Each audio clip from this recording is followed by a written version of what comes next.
this video, we'll show you how a customer will receive an invoice via email and complete the payment. After the customer has made the initial deposit payment, you'll see an updated status in the Invoices section of the Payments dashboard. Here we can see the deposit is currently set to a status of pending. If we'd like to send out the consecutive milestone payment, in this case for the installation milestone, we can navigate over to the Actions button on the right-hand side. Clicking Action gives us the ability to send out the invoice via email. After clicking Send Invoice, a new pop-up appears, giving us the ability to view and review the message that will go out to the customer in the invoice email. This is going to pull from the cash flow configurations page, but you do have the ability to adjust this for this specific milestone payment email. To send out this email, simply click Send Invoice Email, and that will kick it out to the customer. After you've sent the email out to the customer, looking at the Invoices section here, you'll notice that the updated status of the installation milestone is now recorded as sent.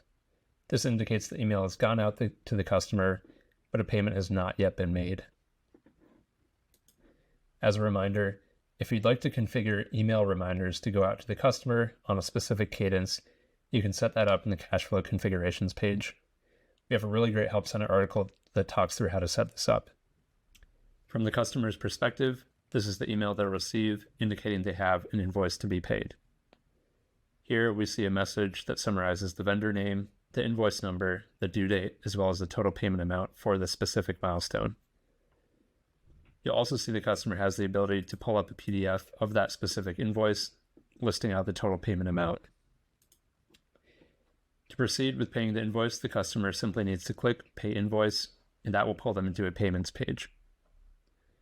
On the screen, we see we've given the customer the ability to pay via credit card as well as ACH debit for this specific milestone. If you'd like to restrict certain payment types or enable additional ones, you can do so in the cash flow configurations page. For today's example, we're going to run through an ACH debit example. After filling in their bank information, the customer then checks off the following box to authorize the payment, and they can then sign to agree to the terms and conditions. After the customer clicks Pay, it will then process the transaction. With this message, the customer confirms that the payment has been authorized, and they will then receive an email receipt of the transaction.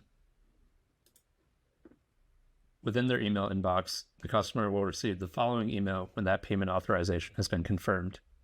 Here we see a message detailing the payment amount, in addition to a number of attachments. Here we have an ACH debit authorization, in addition to a direct copy of the invoice for this specific milestone payment. If you have any additional questions on this feature, please don't hesitate to reach out to our support team.